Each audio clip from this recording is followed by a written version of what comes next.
अपना पार्ट पढ़ के फिनिश कर लिया है। तो पहले लेक्चर से लेकर अभी हम लोग कल के लेक्चर तक अगर रुके तो क्या क्या पार्ट हम लोग देख चुके हैं। सबसे पहले हम लोगों ने यहाँ पे, अगर तुम्हारे फर्स्ट चैप्टर को मैं देखूँ तो फर्स्ट चैप्टर के हिसाब से आप लोगों ने मैटर को डिपेंडिंग अपॉन उनकी फिजिकल स्टेट क्या किया था, क्लासीफाई किया था। और उसके बाद तुमने उन लोगों को उनकी केमिकल स्टेट के अकॉर्डिंग, मतलब केमिकल प्रॉपर्टीज़ के अकॉर्डिंग उन्हें क्या किया, क्लासीफाई किया।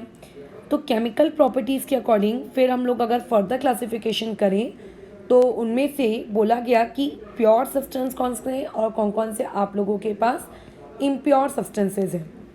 अब जो तुम्हारे पास प्योर सब्सटेंसेज हैं उन प्योर सब्सटेंसेज के भी अगेन हमने दो क्लासिफिकेशन किए थे। पहला क्लासिफिकेशन था आप लोगों का एलिमेंट और दूसरा क्लासिफिकेशन वहाँ पे क्या था, कंपाउंड था, बराबर। अब यहाँ पे जो एलिमेंट और कंपाउंड को क्लासिफाई करने के बाद जो आपके पास इम्प्योर बचता है उस इम्प्योर को हमने क्या नाम दिया था, मिक्सचर। अब उसके बाद फिर नेक्स्ट डे हम लोगों ने एलिमेंट की क्लासिफिकेशन पढ़ी कि एलिमेंट्स को तीन कैटेगरी में क्लासिफाई करते हैं। पहला होता है उसका मेटल्स, ठीक है, और उसके बाद जो एक उनकी सेकेंड कैटेगरी होती है वो होता है नॉन मेटल्स, और उसके बाद जो उनकी थर्ड कैटेगरी होती है वो कौन होता है, मेटालॉइड्स। इसमें बहुत सारी उनकी प्रॉपर्टीज़ और कुछ एक्सेप्शंस के भी हम लोगों ने यहाँ पे देख लिया था। अभी कंपाउंड का मैंने तुम्हें लोगों को क्लासिफिकेशन नहीं बोला था कि कंपाउंड की क्लासिफिकेशन के बारे में कोई बातचीत नहीं की थी, ठीक है। वहाँ पे वो चीज़ सिंपली ऐसे कह रही थी मैंने कि कंपाउंड्स आप लोग 10th स्टैंडर्ड में पढ़ोगे तो डायरेक्टली वहीं पे कैसा उसके साथ डील करना। लेकिन हाँ, हम लोगों ने लास्ट लेक्चर की अपनी पूरी की पूरी बातचीत किस टॉपिक पे आकर छोड़ी है, वो टॉपिक देखो हम लोगों का है क्या। वो टॉपिक एक्चुअल में हम लोगों का ये है कि मिक्सचर का हम लोगों ने क्लासिफिकेशन किया था।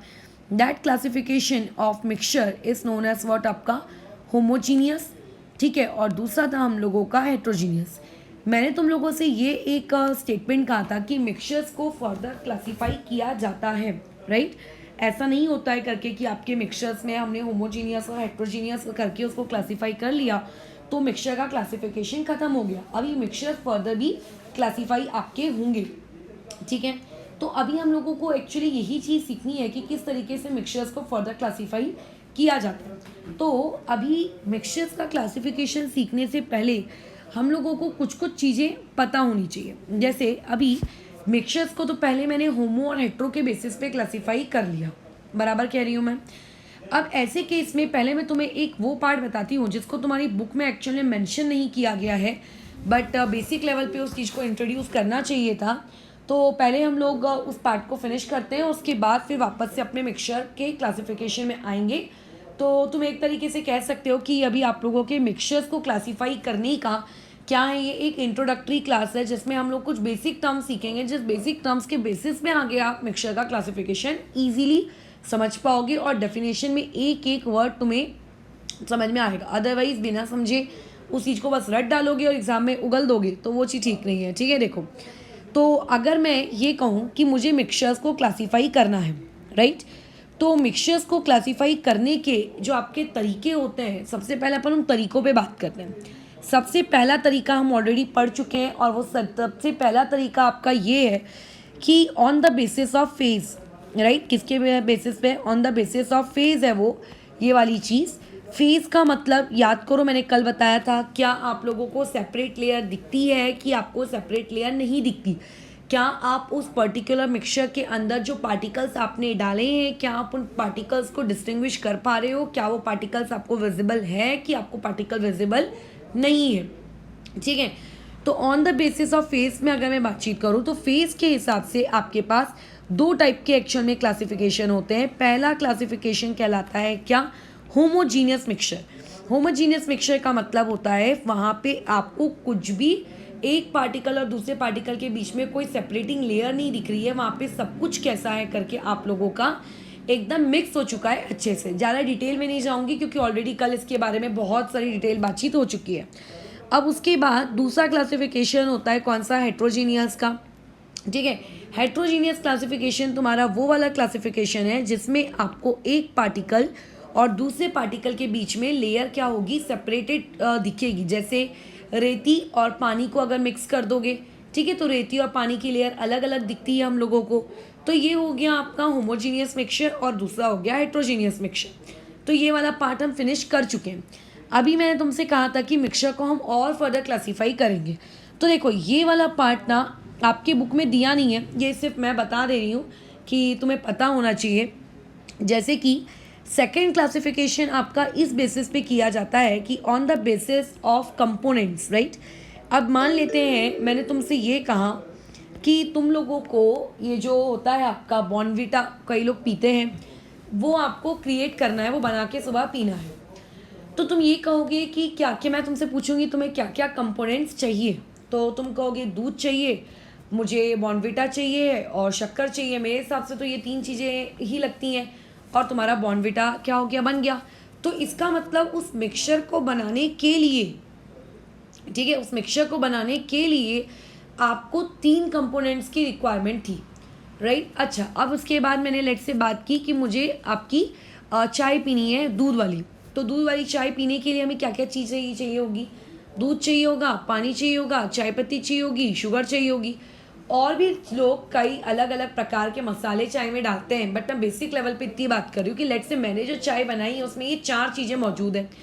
तो एक्चुअल में आपके पास जो मिक्सचर होता है, मिक्सचर में कितने कंपोनेंट्स हैं, कितने कंपोनेंट्स हैं, उस चीज़ को हम लोग क्या कहते हैं, आप लोगों का क्लासिफिकेशन की on the basis of component, ठीक है।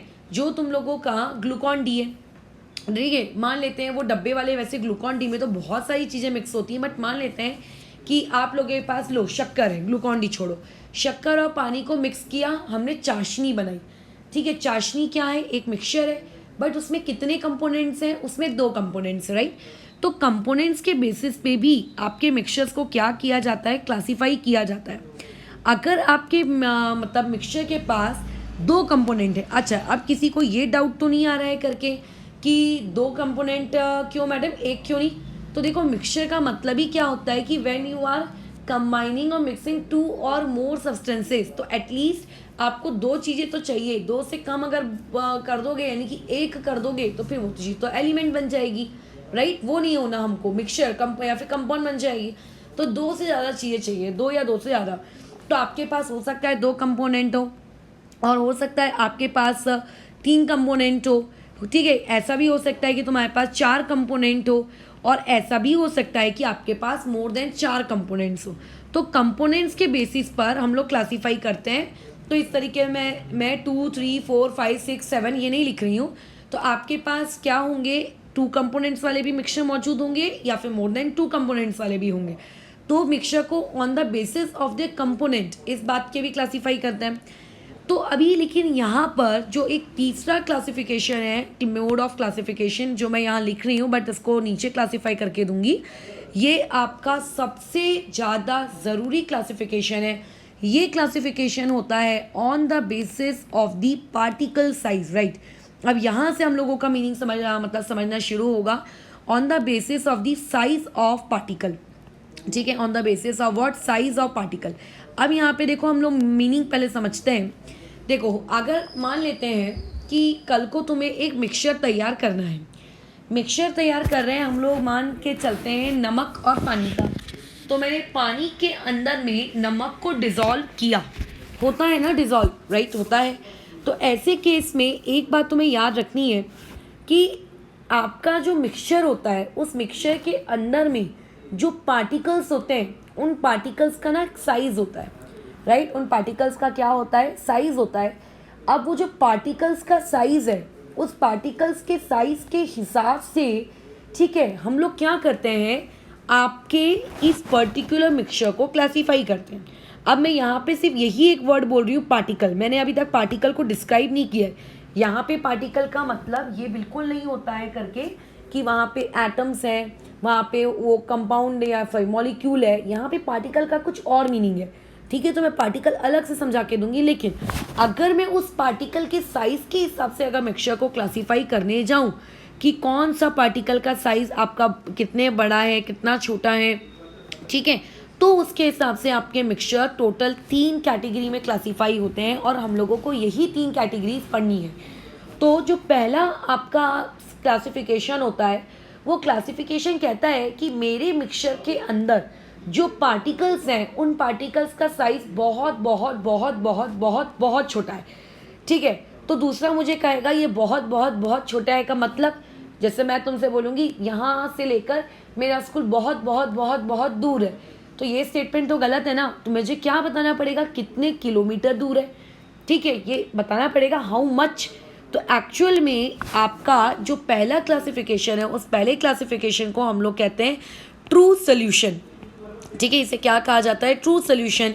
ये तुम लोगों का एक ऐसा स्टेट है जिसमें आपके पार्टिकल्स का जो साइज होता है उस पार्टिकल का साइज आप लोगों की 1 नैनोमीटर से भी छोटा होता है। अब यहाँ पे वर्ड हम नैनोमीटर भी सीखेंगे, जैसे मीटर होता है, सेंटीमीटर होता है, मिलीमीटर होता है, वैसे ये क्या होता है आपका नैनोमीटर है। यहाँ पे आपका जो पार्टिकल का साइज है वो क्या होता है, लेस देन आपके 1 नैनोमीटर। 1 नैनोमीटर से भी क्या आएगा, आपके पार्टिकल का साइज छोटा आएगा। तो अगर आपके पार्टिकल का साइज 1 नैनोमीटर से भी छोटा हो तो उस पार्टिकल से बनने वाले मिक्सचर को हम लोग क्या कहते हैं, ट्रू सोल्यूशन, ठीक है। उस पार्टिकल से बनने वाले मिक्सचर को हम लोग क्या कहते हैं, ट्रू सोल्यूशन। लेकिन मान लेते हैं कि आपके पास अभी कोई एक ऐसा मिक्सचर है जिसमें आपके पार्टिकल का जो साइज है वो एक्चुअल में क्या है, 100 नैनोमीटर से भी बड़ा है, ठीक है। क्या है, देखो एक केस क्या हो गया कि आपके पार्टिकल का साइज 1 नैनोमीटर से छोटा है, तो मैंने उसे क्या कहा कि वो एक ट्रू सोल्यूशन है। और दूसरा ये कहा मैंने कि आपके पास एक ऐसी भी सिचुएशन आ सकती है जब तुम्हारे पास पार्टिकल का जो साइज है वो क्या हो जाए, ग्रेटर देन कितना हो जाए, 100 नैनोमीटर हो जाए। तो जब आपके पास पार्टिकल का साइज ग्रेटर देन 100 नैनोमीटर आ जाएगा तो ऐसे केस में उस पर्टिकुलर मिक्सचर को हम लोग क्या कहेंगे, सस्पेंशन, ठीक है। ये वर्ड्स आपको याद रखने हैं, पार्टिकल के साइज की रेंज भी याद रखनी है, ठीक है। ये जीके फैक्ट्स नहीं है, इन्हें याद रखना पड़ेगा। तो वो चीज़ें क्या कहलाएंगी, आपकी सस्पेंशन। अब तुम खुद अपनी छोटी सी बुद्धि चलाओ, मैंने बीच का कॉलम खाली रखा है तो इसका मतलब उस बीच के कॉलम में ऐसे पार्टिकल्स रहे होंगे जिनका जो साइज है, लेट्स से ये पार्टिकल है, हाँ, इस पार्टिकल का साइज आपके 100 नैनोमीटर से बड़ा नहीं है, क्योंकि अगर 100 नैनोमीटर से बड़ा होगा तो मैं उसको सस्पेंशन कह दूंगी, और ना ही उस पार्टिकल का साइज 1 नैनोमीटर से छोटा है, क्योंकि अगर छोटा होगा तो मैं उसको ट्रू सोल्यूशन कह दूंगी। तो ये जो बीच वाली सिचुएशन है जहाँ पे पार्टिकल का जो साइज होता है वो किस क्या होता है, बिटवीन होता है, किस चीज़ के बिटवीन होता है, 1 नैनोमीटर से लेकर आपके 100 नैनोमीटर के बीच में इस टाइप के मिक्सचर से बने हुए आपके उस पर्टिकुलर चीज़ को हम लोग कहते हैं कोलाइड्स, राइट। इसे हम लोग क्या कहते हैं, कोलाइड्स कहते हैं। तो टोटल तुम अब देखो हमारे पास मिक्सचर के और 3 प्रकार आ गए। पहले तो हम ये सिर्फ पढ़ते थे कि होमोजीनियस है और हेट्रोजीनियस है, फिर उसके बाद मैंने बताया on the basis of component. तो on the basis of component उतनी कोई टेंशन देने वाली बातचीत नहीं है, हाँ 2 होगा, 3 होगा, 4 होगा, 5 होगा, 6 होगा, हम क्या कर सकते हैं, होगा। लेकिन ये जो आपका तीसरा क्लासिफिकेशन है ये सबसे ज़्यादा इंपॉर्टेंट है कि वहाँ पे जो पार्टिकल का साइज होगा उस पर्टिकुलर मिक्सचर के अंदर उसकी वैल्यू कितनी होगी, उस वैल्यू के हिसाब से टोटल हम इसे कितने पार्ट्स में क्लासीफाई करते हैं, 3, ट्रू सोल्यूशन, कोलाइड्स एंड क्या होते हैं आपके सस्पेंशन। ये जो आपका डाटा है इस डाटा को आपको क्या करना है, याद करना है। मैं तो देखो इसी ऑर्डर में याद रखती हूँ, ट्रू, कोलाइड, सस्पेंशन, ठीक है। एक कंपनी है आपकी TCS, अब ऑब्वियस है कि तुम लोगों को उतना ज़्यादा आइडिया नहीं होगा, आपके कॉर्पोरेट सेक्टर की एक कंपनी है TCS, तुम थोड़ा गूगल सर्च कर लेना। तो मैं तो इसी तरीके से उसको याद रखती हूँ, TCS, या फिर तुम इसका कोई दूसरा बना सकते हो इस तरीके का निमोनिक्स जिससे आप उसे याद रख सको। तो पहला कौन है बोलो, सबसे छोटा ट्रू, उससे बड़ा कौन, कोलाइड, और सबसे बड़ा बोलो किसमें, सस्पेंशन में, ठीक है। और देखो ये वैल्यूज़ भी कितनी अच्छी हैं, 1 है, 100 है, कोई मैंने ऐसी वैल्यू तो दी नहीं है कि 2.3 वगैरह वगैरह टाइप की, ओके। तो पहले क्या है, क्लासिफिकेशन समझ में आया। अच्छा, अब ध्यान से सुनते हैं कुछ और प्रवचन्स को। ट्रू सोल्यूशन के अंदर उन पार्टिकल्स का साइज इतना इतना इतना ज़्यादा छोटा होता है कि एक्चुअल में जब वो पार्टिकल्स, ठीक है, अब देखो ऐसा तो नहीं होगा ना कि मिक्सचर में और भी तो दूसरी भी कोई चीज़ होगी, पार्टिकल के अलावा भी तो कोई दूसरी चीज़ होगी, ठीक है। 2 चीज़ों को मिक्स कर रहे होंगे तो उन 2 चीज़ों में से एक चीज़ का साइज बहुत छोटा है, राइट, बहुत छोटा है, इतना छोटा है जैसे नींबू पानी लो। नींबू पानी में हम लोग क्या करते हैं, नींबू डालते हैं, ठीक है, शक्कर डालते हैं, नमक डालते हैं, बाकी लोग और भी कुछ कुछ डालते होंगे, बट फिलहाल मेरे नींबू पानी में यही 2 चीज़ें हैं, यही 3 चीज़ें हैं, और हम पानी मिक्स करते हैं, तो पानी को तुम अगर छोड़ दो तो वहाँ पे जो नींबू है, उस नींबू का जो रस है, उस नींबू के रस में जो पार्टिकल्स हैं, वो पार्टिकल का साइज 1 नैनोमीटर से छोटा है। क्यों? मुझे कैसे पता? क्या मैं टेप लेके गई थी क्या मेजर करने? नहीं। वहाँ पे क्या नींबू पानी बनने के बाद तुम ऐसा पहचान पाते हो क्या? देखो देखो वो नींबू पानी का पार्टिकल जा रहा है, नींबू का पार्टिकल जा रहा है। हम लोग नहीं देख पाते उस नींबू के पार्टिकल को। ना ही मैं शक्कर के पार्टिकल को देख पाती हूँ, ना ही मैं आपके नमक के पार्टिकल को देख पाती हूँ पानी के अंदर जाने के बाद। ठीक है, क्या वर्ड मैंने यूज़ किया? पानी के अंदर जाने के बाद। ठीक है, तो ऐसे केस में अगर आप लोगों ने कोई मिक्सचर तैयार किया है और मिक्सचर तैयार करने के बाद अगर आप उस मिक्सचर के अंदर में क्या क्या कंपोनेंट्स के पार्टिकल्स हैं, उस पार्टिकल्स को अपने मतलब आई से, इवन माइक्रोस्कोप से भी अगर आप डिस्टिंग्विश नहीं कर पा रहे हो, ठीक है, आप माइक्रोस्कोप से भी डिस्टिंग्विश नहीं कर सकते नींबू पानी को।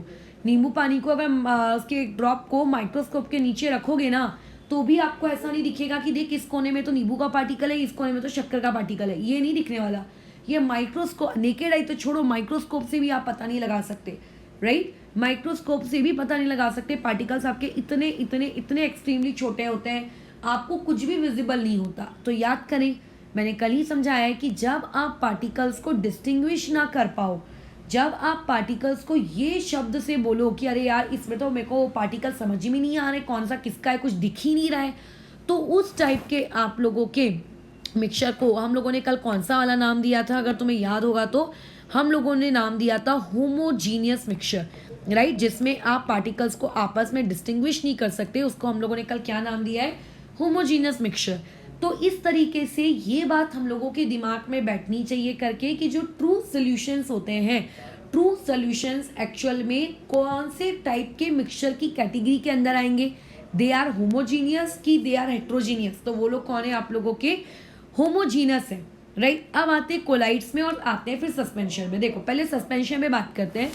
सस्पेंशन के पार्टिकल इतने इतने बड़े, इतने इतने बड़े का मतलब मैं कंकड़ पत्थर की बात नहीं कर रही हूँ, ठीक है? जैसे जो तुम्हारे घर में मिर्ची पाउडर होता है, हल्ला या फिर धनिया पाउडर होता है, गरम मसाले का पाउडर होता है, राइट? मैं तुम्हारे किचन से चीज़ों को रिलेट कर रही हूँ क्योंकि बहुत सारी चीज़ें अपनी देखी हुई रहती हैं, ठीक है? या फिर बारिश के समय जो गंदा मिट्टी का पानी आ जाता है कभी कभी, ठीक है, आपके नल वगैरह में, तो ऐसे केस में जिसमें पार्टिकल का साइज इतना बड़ा होता है कि अगर मैं उसको वाटर में अगर डिज़ोल्व कर रही हूँ, तो वाटर में डिज़ोल्व करने के बाद मैं उस पार्टिकल को मेरी नेकेड आई से देख पा रही हूँ। तुम डिज़ोल्व करके देख लो अपने घर में मिर्ची को और क्या कहते हैं, पानी को, ठीक है? तुम्हें साफ साफ समझ में आएगा कि देखो ये मिर्ची के पार्टिकल घूम रहे हैं और ये तो पानी है करके यहाँ पे। यानी कि आप यहाँ पर उस पार्टिकल को देख पाते हो। माइक्रोस्कोप को तो छोड़ो, आंखों से देख पा रहे हो, ठीक है? ट्रू सोल्यूशन का क्या था कि नेकेड आइज से नहीं देख सकते। तो कोई एक बोलेगा क्यों, कोई बात नहीं, नेकेड आइज से तो बहुत सारी चीज़ें नहीं देख सकते, माइक्रोस्कोप के बाद चलेंगे तो ट्रू सोल्यूशन को माइक्रोस्कोप से भी नहीं देख सकते। ये इसीलिए ये लोग कंप्लीटली क्या होते हैं? होमोजीनस। लेकिन जो सस्पेंशन है, सस्पेंशन तो आपको अपनी इन आंखों से दिख जाते हैं, माइक्रोस्कोप तक जाने की ही नीड नहीं है, ठीक है? आपका मडी वाटर, राइट, आपके वो मिर्ची और पानी का मिक्सचर, ये सारी चीज़ों में हम लोग पार्टिकल आसानी से देख पा रहे हैं। तो जब हम कभी भी पार्टिकल्स को बहुत आसानी से अगर डिस्टिंग्विश कर जाएं, तो उस टाइप के मिक्सचर को हम लोग कौन सा वाला मिक्सचर कहते हैं? We are calling it as heterogeneous mixture.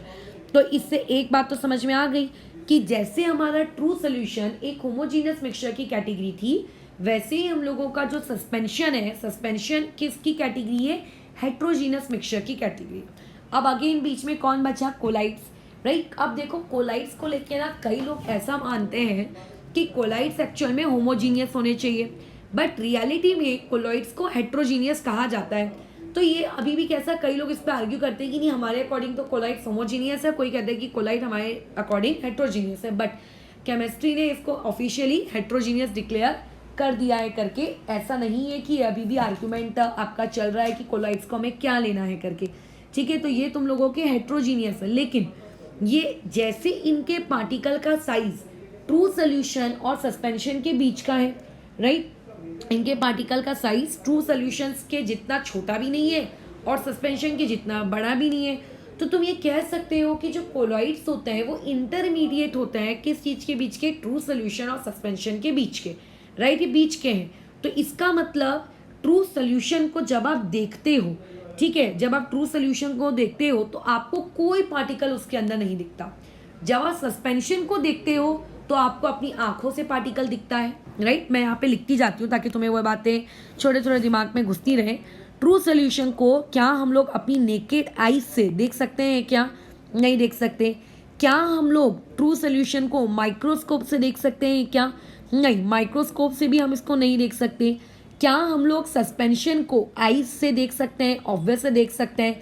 क्या हम इस चीज़ को माइक्रोस्कोप से देख सकते हैं? अब तुम खुद थोड़ा सा लॉजिक लगाओ, जो चीज़ आंखों से दिख सकती है क्या वो माइक्रोस्कोप से नहीं दिखेगी क्या?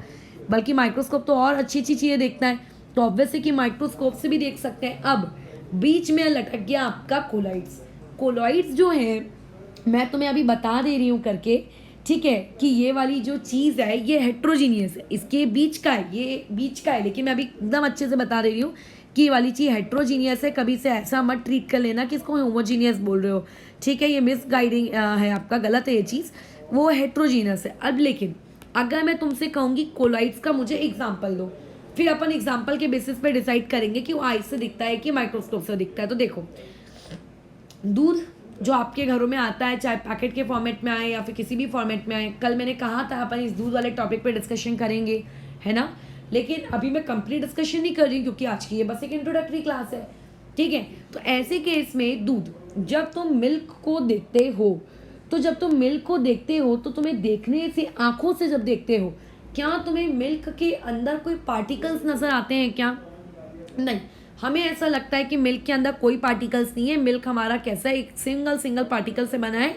भले ही हमको नहीं पता कि मिल्क किससे बना है, लेकिन हमारी नज़र से मिल्क के अंदर तो कुछ भी नहीं है, बराबर। लेकिन अब याद करो, सभी के घर में एक्चुअल में वो होगी, क्या कहते हैं उसको, अब मैं कैसे बताऊं तुम्हें, हमारी हिंदी में तो उसको आप मथनी कहते हैं, ठीक है, मथनी कहोगे, और इंग्लिश वर्ड मुझे उसका बिल्कुल याद तक नहीं आ रहा है, हाँ, लेकिन साइंटिफिक वर्ड मुझे उसका पता है, सेंट्रीफ्यूज। तो अगर आपके पास एक सेंट्रीफ्यूज है, हम लोग इस सेंट्रीफ्यूज वाले टॉपिक पे भी बात करेंगे आगे, ठीक है, जैसे ही हम लोग इस टॉपिक पे आएंगे, क्या कहते हैं तुम लोगों का, सेपरेशन टेक्निक्स पर, ठीक है। ये मराठी में उसको घोटनी कहते हैं, यहाँ पे मैंने सुना है वर्ड, घोटनी कहते हैं उसको मराठी में, जिससे वो लोग दाल वगैरह को घोटते हैं, राइट। तो जो मथनी होती है, पुराने ज़माने में एक्चुअल में लोग, अभी भी कई लोग ना अपने घर में दही जमाते हैं, मक्खन वगैरह बनाते हैं, एक्सेट्रा एक्सेट्रा। तो एक्चुअली उनके पास ना एक इस तरीके का, देखो एक ऐसा होता है, ये एक ऐसा होता है, ऐसा ऐसा निकला हुआ रहता है उसका राउंड, और यहाँ से उसका हैंडल होता है, और यहाँ हैंडल से उसको ऐसे ऐसे हाथ से कैसे करते घुमाते हैं। आजकल तो इलेक्ट्रिकल भी आ गए हैं, बट पहले ये वाला ऐसा हाथ का था, इवन अभी भी कई लोगों के घर में होगा। तो तुम ये देखोगे कि जब दूध को, ऐसी एक मशीन आती है, उस मशीन का नाम है सेंट्रीफ्यूज। जब उस दूध को मैं उस सेंट्रीफ्यूज में डालती हूँ, सेंट्रीफ्यूज बहुत तेज़ी से ऐसा है ना, फटाफट फटाफट क्या करता है, घूमता है, और कुछ समय बाद आप ये देखोगे कि जिस टेस्ट ट्यूब में आपने दूध रखा था, ठीक है, मशीन में डालने से पहले तुम्हें ऐसा लग रहा था करके कि दूध में कोई पार्टिकल्स ही नहीं है, और मशीन में डालते बराबर तुम ऐसा पाओगे करके कि उस टेस्ट ट्यूब में आपको ना ऐसा दिखने लगेगा करके कि नीचे नीचे आपको कुछ वाइट वाइट कलर के पार्टिकल्स दिखने लगेंगे, और यहाँ पे आपको ये पानी जैसा, मतलब कैसा, आपका वाइट वाइट कलर का मिल्की वाइट वाटर दिखेगा। तो ये इसका मतलब, ये बात तो समझ में आ गई कि दूध के अंदर पार्टिकल्स थे, बट वो पार्टिकल्स हमको दिख नहीं रहे थे करके अपनी आंखों से। लेकिन जब आप इन लोगों को हाई पावर के माइक्रोस्कोप में देखोगे, तो हाई पावर का माइक्रोस्कोप ये कहता है कि यस, अगर आप मिल्क को या फिर ब्लड को मेरे पास लाके देखोगे, तो जो चीज़ आपको अपनी खुली आंखों से नहीं दिख रही है करके कि इसके अंदर पार्टिकल है कि नहीं है, माइक्रोस्कोप बताएगा कि इनके अंदर पार्टिकल है। तो तुम्हें क्या दिख रहा है कि ट्रू सोल्यूशन में चाहे आई से देखो कि माइक्रोस्कोप से देखो, दोनों ही तरीके से वो दिखता नहीं है। सस्पेंशन में आप आइस और माइक्रोस्कोप दोनों से देख सकते हो, बट आपका जो बीच का स्टेट है कोलॉइड, वो एक ऐसा है जिसमें हम आंखों से तो नहीं देख सकते, बट हाँ माइक्रोस्कोप से ज़रूर हम देख सकते हैं। तो इससे ये समझ में आता है कि देखो, क्योंकि आइस से नहीं देख पा रहे हो तो मतलब ये किसकी प्रॉपर्टी है, थोड़ी सी ट्रू सोल्यूशन की प्रॉपर्टी है, और क्योंकि हम इसको माइक्रोस्कोप से देख पा रहे हैं, इसीलिए ये इसके अंदर कौन सी वाली प्रॉपर्टी बताओ, थोड़ी सी है आपके सस्पेंशन वाली भी प्रॉपर्टी है। तो देयरफॉर कोलॉइड्स की प्रॉपर्टी आप लोगों के सस्पेंशन और ट्रू सोल्यूशन के थोड़े बीच की रहती है, ठीक है, ये मेरे को बताना था। तो हम लोगों ने फिलहाल क्लासीफाई कर लिया, किस चीज़ को क्लासीफाई कर लिया, आप लोगों के मिक्सचर को on the basis of the particle size. तो अब तुमने यहाँ से एक चीज़ देखी कि आपका जो ट्रू सोल्यूशन है वो इकलौता होमोजीनियस है, क्योंकि होमोजीनियस का मतलब क्या, चाहे कुछ भी हो जाए, चाहे कुछ भी हो जाए, आप पार्टिकल के साइज को नहीं देख पाओगे, चाहे आंखों से देखो या चाहे माइक्रोस्कोप से देखो। तो और हेट्रोजीनियस का मतलब क्या है कि भले ही आपको पार्टिकल आंखों से दिख ना रहे बट माइक्रोस्कोप की आंखों से तो दिखेंगे ना, तो इसका मतलब वो चीज़ क्या है, हेट्रोजीनियस है, राइट। तो अभी आ जाते हैं हम लोग हमारे सबसे टॉप के चार्ट पर कि मिक्सचर को, जैसे हम लोगों ने कल तक होमोजीनियस और हेट्रोजीनियस बोल रहे थे, वैसे ही अब होमोजीनियस में एक स्पेशल इंसान एंट्री ले चुका है, और स्पेशल इंसान का मतलब है ट्रू सोल्यूशन, राइट। तो स्पेशल इंसान का मतलब क्या है, ट्रू सोल्यूशन। और हेट्रो में भी अब कितने लोग एंट्री ले चुके हैं, हेट्रो में आपके 2 लोगों ने एंट्री ले ली है, और वो 2 लोग कोई और नहीं बल्कि कौन है, आप लोगों का पहला तो कोलॉइड्स है और दूसरा कौन है, सस्पेंशन है करके, ठीक है। तो अगर कोई तुमसे पूछेगा क्या मिक्सचर को होमोजीनियस और हेट्रोजीनियस के बाद उन्हें क्या फर्दर क्लासीफाई करते हैं कि नहीं करते हैं, तो उसका जवाब होगा कि हाँ, उन लोगों को क्लासीफाई करते हैं जो होमोजीनियस होते हैं। होमोजीनियस के कैटेगरी में कौन आता है, ट्रू सोल्यूशन, और हेट्रोजीनियस की कैटेगरी में कौन आता है, colloids and suspension, right. True solutions को हम लोग 9th क्लास में और फर्दर क्लासीफाई नहीं करेंगे, टेंशन मत लो, और सस्पेंशन को भी हम लोग और फर्दर क्लासीफाई नहीं करेंगे। हाँ, बट कोलॉइड्स का सस्पेंशन हम लोगों के सिलेबस में है, और कोलॉइड्स का सस्पेंशन आपको हायर स्टैंडर्ड में भी एक चैप्टर आएगा सरफेस केमिस्ट्री, उसमें भी ये काफ़ी ज़्यादा इंपॉर्टेंट पार्ट रहता है, ठीक है। तो अभी मैं तुम्हें ट्रू सोल्यूशन बताऊंगी, ठीक है, ट्रू सोल्यूशन बताऊंगी। ट्रू सोल्यूशन के कुछ कैरेक्टरिस्टिक्स के हिसाब से हम उसे क्लासीफाई करेंगे, बट उतना नहीं करेंगे जैसा तुम समझ रहे हो कि इस प्रॉपर्टीज़ के बेसिस पर, छोड़ो उसको फिलहाल के लिए। सस्पेंशन हमारा छोटा सा पार्ट है, पढ़ के खत्म हो जाएगा। जो फर्दर क्लासीफाई होगा वो एक्चुअल में कौन रहेगा, आप लोगों का कोलॉइड्स रहेगा, ठीक है। तो ये हम लोगों का फाइनली हमारा चार्ट जो हम लोगों ने फर्स्ट डे जिस दिन से हमने केमिस्ट्री पढ़ना स्टार्ट किया तब से बना रहे हैं, तो अब बन बन के हम लोग इस स्टेज तक पहुँचे हैं, एंड अभी और कंप्लीट होगा जब मैं इसमें कोलॉइड्स पढ़ाऊंगी भी 2-3 दिन बाद, ठीक है। अभी देखो यहाँ पर कि अभी मैंने ये वाला चार्ट तो तुम्हें बता दिया, ये अभी मैंने पूरा टॉपिक नहीं समझा, इंट्रोडक्शन का एक छोटा सा पार्ट बताया, अभी और इसमें बाकी है, ठीक है। तो अभी हमने पार्टिकल के साइज पे उन्हें क्लासीफाई कर लिया। अब यहाँ देखें करें, ये तुम लोगों की चाय, ठीक है, या फिर तुम इसको जो भी कहो, लेट्स से कोई भी शरबत कह लो, या फिर मेरे हिसाब से इसको लो नींबू पानी ही कह लो। अब ऑरेंज कलर का नींबू पानी है या ब्राउन कलर का नींबू पानी, पता नहीं कहाँ बनता होगा, मेरा तो यही है। और बाजू वाले में आपको दूध दिख रहा है। अच्छा, जो तीसरा वाला है वो देखो आपका एक्चुअल में दूध नहीं है, ये आप लोगों का चॉक है। आप अपने स्कूल से चॉक लेना, उसको पानी में डिज़ोल्व करके देखना, तो आपको ऊपर ऊपर में ना यहाँ पे आपको क्या दिखेगा, थोड़ा सा वाइट कलर का वाटर दिखेगा। तुम यहाँ पे देखोगे कि नीचे में आपकी चॉक क्या हो गई है, डिपॉजिट हो गई है करके। तो यहाँ पे हम लोग साफ साफ चॉक के पार्टिकल्स क्योंकि देख पा रहे हैं, तो इसका मतलब ये कौन सी कैटेगरी होगी, सस्पेंशन। और क्योंकि इसमें नींबू पानी में हम लोगों को चाहे माइक्रोस्कोप के अंदर लगा दो या कुछ भी कर लो, पार्टिकल्स नहीं देख सकते, तो ये वाली चीज़ आपकी क्या कहलाएगी, ट्रू सोल्यूशन। अभी जो मिल्क है, इस मिल्क को देखने पे हमें लग रहा है कि ये इसके जैसा है करके, है ना, कोई इसमें पार्टिकल्स नहीं है, बट रियलिटी में मिल्क के अंदर पार्टिकल्स होते हैं। इसीलिए आप लोगों का जो मिल्क है वो मिल्क एक्चुअल में क्या कहलाता है, कोलॉइड्स कहलाता है। इसमें हम लोग डिटेल बातचीत करेंगे, अभी मैं सिर्फ इंट्रोडक्शन दे रही हूँ कि आगे आपको क्लासेस में क्या पढ़ना है करके, ठीक है। तो यहाँ तक हमारा पार्ट खत्म। अच्छा, अब एक सबसे इंपॉर्टेंट पार्ट मैं तुम्हें बताती हूँ। जब आप बुक में डेफिनेशंस को रट्टा मारोगे, ठीक है, तो उनकी डेफिनेशंस की देखो स्टार्टिंग कैसे रहेगी मैं बताती हूँ। जैसे अगर तुम्हें कोई पूछेगा कि ट्रू सोल्यूशन को डिफाइन करो, तो ट्रू सोल्यूशन किया कई बुक्स में उसको सोल्यूशन भी लिखा जाता है, सिर्फ मैं उसको ट्रू सोल्यूशन ही बोलूँगी क्योंकि सही तरीके से उसको ट्रू सोल्यूशन बोलना चाहिए, बट सोल्यूशन भी बोलोगे तो भी चलेगा तुम्हारी बुक में क्योंकि सोल्यूशन ही है। तो वहाँ पे इसके नाम के पीछे में सोल्यूशन लगाए, ओके, कोई दिक्कत नहीं है।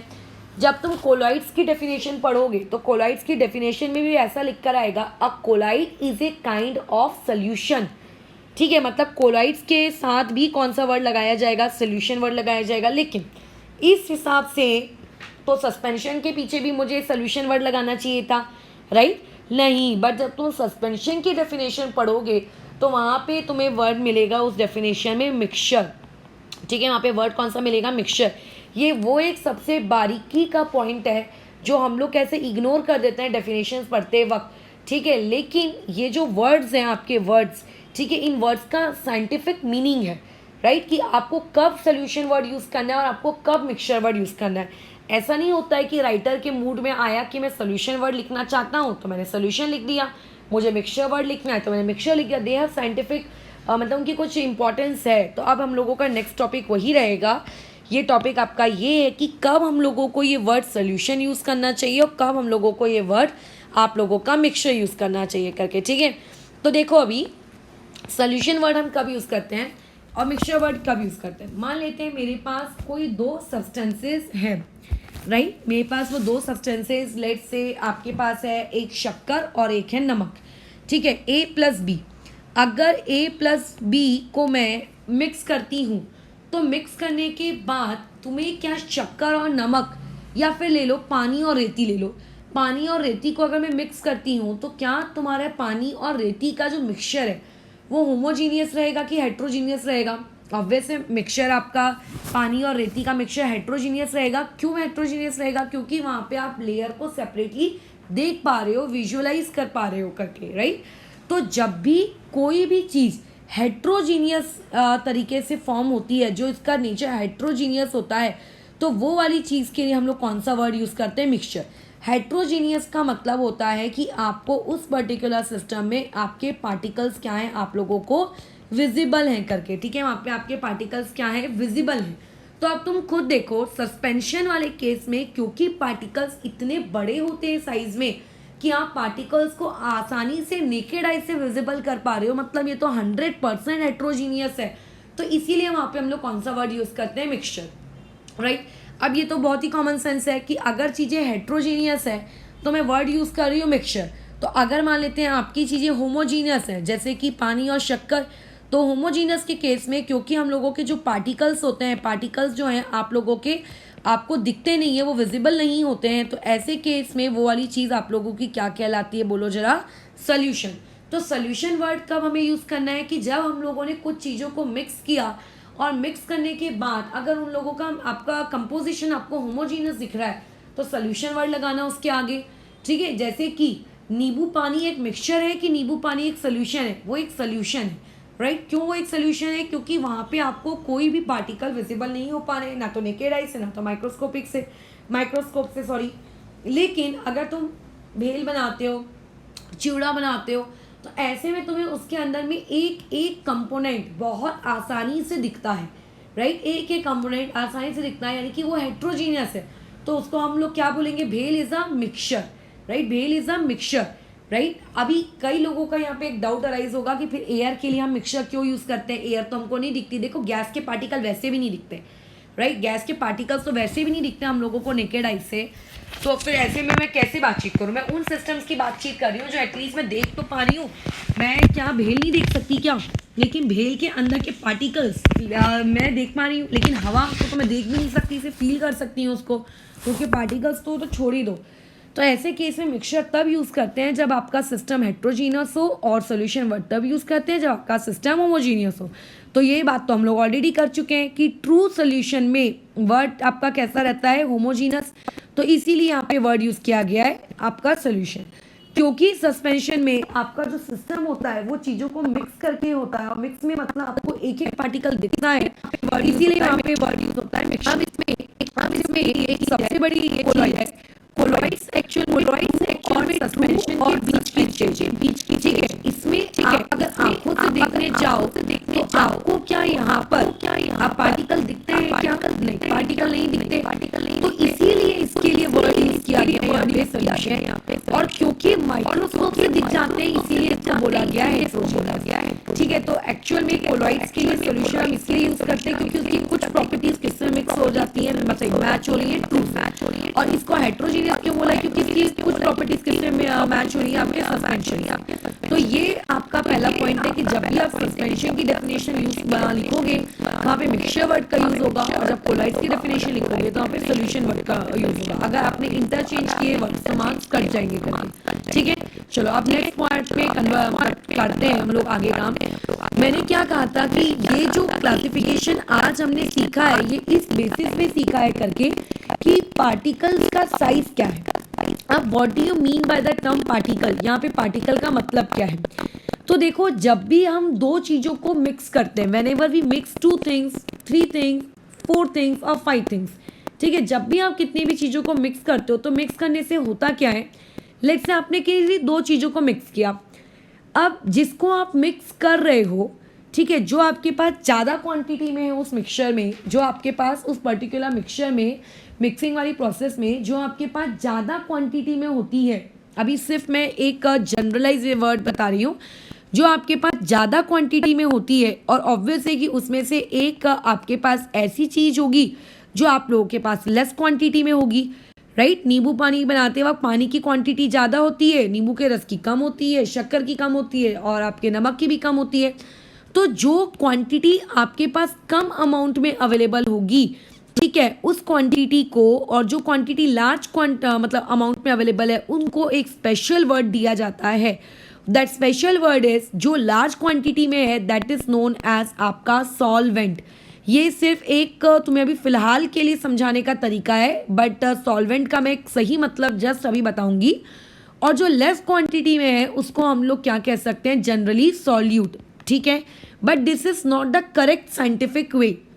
तो करेक्ट साइंटिफिक वे क्या है, ठीक है, तो करेक्ट साइंटिफिक वे ये है कि जैसे आप लोगों के पास लेट से तेल है, ठीक है, तेल में तुमने हल्दी को मिक्स किया, तो तेल ने, बताओ, तेल ने हल्दी को मिक्स किया कि हल्दी ने तेल को अपने अंदर मिक्स किया। तो कौन सी स्टेटमेंट सही है, तेल कर रहा है ना हल्दी को मिक्स, मिक्स कौन हो रही है, हल्दी, मतलब डिजॉल्व कौन हो रही है, हल्दी, कर कौन रहा है, तेल, ठीक है। तो जो चीज डिजॉल्व होती है, ठीक है, मैंने क्या वर्ड बोल रही हूँ, फोकस रखना एकदम, जो चीज डिजॉल्व होती है, ठीक है, जो डिजॉल्व हो रही है, ठीक है, विच इज डिजॉल्व, जो डिजॉल्व हो रही है, उस डिजॉल्व होने वाले को एक्चुअल में हम लोग क्या कहते हैं, सॉल्यूट, ठीक है। ये होती है सॉल्यूट की सही डेफिनेशन। जनरली सॉल्यूट की क्वांटिटी लेस होती है, जनरली वर्ड में यूज कर रही हूँ, जनरली मतलब कुछ केसेस ऐसे हो सकते हैं जिनमें ये चीज पॉसिबल ना हो। तो what do you mean by the term solute, a solute is a condition, या फिर कह सकते हो is a type of matter which is under going dissolution, जो डिजॉल्व हो रहा है। लेकिन जो सॉल्वेंट है, सॉल्वेंट कौन होगा, अब वो अगर कोई डिजॉल्व हो रहा है, जैसे नमक क्या रखे रखे आपके डब्बे में डिजॉल्व हो जाता है क्या, ठीक है, आपको डिजॉल्व करना पड़ता है।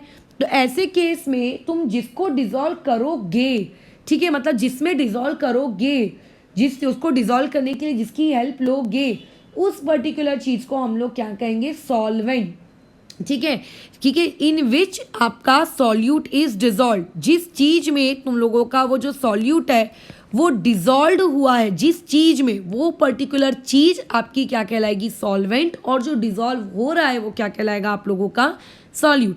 लेट्स से अगर हमने नींबू पानी बनाया है तो नींबू पानी में वाटर, वाटर ही सब चीज़ों को डिजॉल्व करता है, so water is considered as solvent, right. और उसके अंदर अगर मान लेते हैं आपने शुगर ऐड किया है, अगर आपने उसके अंदर सॉल्ट ऐड किया है, या फिर अगर आपने उसके अंदर वो लेमन का जो जूस है अगर वो ऐड किया है, ठीक है, तो ये तीनों की तीनों चीज़ें आप लोगों की क्या कहलाती हैं, सॉल्यूट कहलाती हैं करके, ठीक है, ये चीज़ें क्या कहलाती हैं तुम लोगों की, solute. So I hope so कि सॉल्यूट और सॉल्वेंट के बारे में ये जो डिफरेंस है ये समझ में आ रहा होगा। एंड जैसे जैसे तुम लोग हायर स्टैंडर्ड में जाओगे तुम ये पाओगे कि वहाँ पे एक चैप्टर आएगा सरफेस केमिस्ट्री, उसमें 12th से 11th स्टैंडर्ड में, कि जो सॉल्यूट होता है ना, सॉल्यूट के लिए वो लोग एक बहुत ही स्टैंडर्ड वर्ड यूज़ करते हैं, उस स्टैंडर्ड वर्ड को हम कहते हैं डिस्पर्स्ड पार्टिकल्स, ठीक है। ये सारी इंफॉर्मेशन आपको अपने दिमाग में स्टोर रखनी है, ठीक है, इसे हम लोग क्या कहते हैं, डिस्पर्स्ड पार्टिकल्स। और उसके बाद जो सॉल्वेंट होता है जो डिजॉल्व कर रहा है, इसको शॉर्ट फॉर्म में हम लोग डीपी कहते हैं, ठीक है, और जो डिजॉल्व कर रहा है वो क्या कहलाएगा आप लोगों का, वो कहलाता है डिस्पर्स्ड मीडियम, यानी कि डीएम, डिस्पर्शन मीडियम, ठीक है, वो वाला क्या कहलाता है आपका डिस्पर्स मीडियम भी बोल सकते हो या फिर डिस्पर्शन मीडियम भी आप कह सकते हैं करके, जिसको शॉर्ट फॉर्म में मैं लिख देती हूँ DM। तो सॉल्वेंट क्या है, जो डिजॉल्व करता है, ठीक है। सॉल्यूट कौन है, जो डिजॉल्व होता है। सॉल्वेंट का दूसरा नाम डिस्पर्शन मीडियम, सॉल्यूट का दूसरा नाम डिस्पर्स पार्टिकल, राइट। बट ज़रूरी नहीं है कि जैसे वाटर के अंदर एक बात बताओ, मैं अगर ये सोचूंगी कि मैं ऑयल को डिज़ोल्व करूंगी तो क्या ऑयल डिज़ोल्व होता है क्या? तो आप अगर कोई भी कॉम्बिनेशन बनाओगे और किसी भी कॉम्बिनेशन में किसी भी चीज़ को मिक्स होने के लिए बोलोगे तो मिक्स हो जाएगा क्या? पेट्रोल और आपका पानी मिक्स होता है क्या? देखना बारिश के सीज़न में कई बार गाड़ियों से थोड़ा थोड़ा अगर लाइट से पेट्रोल निकल रहा है और अगर वो पानी के पे गिर जाए तो तुम ये देखोगे पेट्रोल की वो एक रंग बिरंगी सी लेयर ऊपर क्रिएट हो जाती है पानी के। तो यानी कि पेट्रोल और पानी आपके आपस में क्या नहीं होते, डिज़ोल्व नहीं होते, ठीक है। तो ज़रूरी नहीं है कि हमेशा डिज़ोल्व करने के लिए आप पानी को ही यूज़ करो। मतलब वैसे तो पानी हम लोगों का एक बहुत ही ज़्यादा मोस्ट कॉमन सॉल्वेंट कह सकते हो। पानी हम लोगों की बहुत सारी रिएक्शन का क्या है, मोस्ट कॉमन सॉल्वेंट होता है केमिस्ट्री में। लेकिन कई बार हम लोग पानी को सॉल्वेंट के जैसे यूज़ नहीं करते, ठीक है। कई बार हम लोग कोई दूसरे सॉल्वेंट भी यूज़ करते हैं। तो जैसे दूसरे सॉल्वेंट्स का मैं तुम्हें कुछ एग्जांपल दे देती हूँ कि हम लोग और कौन से सॉल्वेंट यहाँ पे यूज़ कर सकते हैं। जैसे आप यहाँ पे यूज़ कर सकते हो अल्कोहल, ठीक है। जैसे जैसे हायर स्टैंडर्ड में जाओगे सारे केमिकल्स के नाम से तुम लोग बहुत यूज टू हो जाओगे। अल्कोहल्स, ठीक है, इन्हें हम लोग यूज़ कर सकते हैं। फिर एक आपका रहता है बेंजीन, इनको हम लोग यूज़ कर सकते हैं, ठीक है। और उसके बाद एसीटोन, इसे यूज़ कर सकते हैं, एक्सेट्रा बहुत सारे हैं बट मैं गिन के तुम्हें 3 दे रही हूँ। कुछ आप अदर सॉल्वेंट्स को भी क्या कर सकते हो, यूज़ कर सकते हो। किस काम करने के लिए, डिज़ोल्व करने के लिए चीज़ों को, ठीक है। तो मान लेते हैं कभी आपने एक ऐसा सोल्यूशन क्रिएट किया। देखो सोल्यूशन बनाने के लिए आपको क्या चाहिए, अगर आपको एक सोल्यूशन बनाना है, क्या बनाना है तुम लोगों को, सोल्यूशन। तो सोल्यूशन बनाने के लिए आपको चाहिए होगा सॉल्यूट और प्लस आपको चाहिए होगा सॉल्वेंट। जब तुम सॉल्यूट और सॉल्वेंट को आपस में मिक्स करोगे तो वहाँ से मिक्स करने के बाद जो चीज़ क्रिएट होगी उसे हम लोग क्या कहेंगे, सॉल्यूशन। अब अगर मान लेते हैं कि यहाँ पे जो ये सॉल्वेंट है, ये सॉल्वेंट अगर आपने एक वाटर को लिया है, तो जब आप सॉल्वेंट किसी वाटर को लेते हो तो वाटर को लेने के बाद, ठीक है, वहाँ से जो सोल्यूशन क्रिएट होता है, उस पर्टिकुलर सोल्यूशन को हम लोग बोलते हैं एक्वस सोल्यूशन, ठीक है। उस पर्टिकुलर चीज़ को हम लोग क्या कहते हैं, एक्वस सोल्यूशन।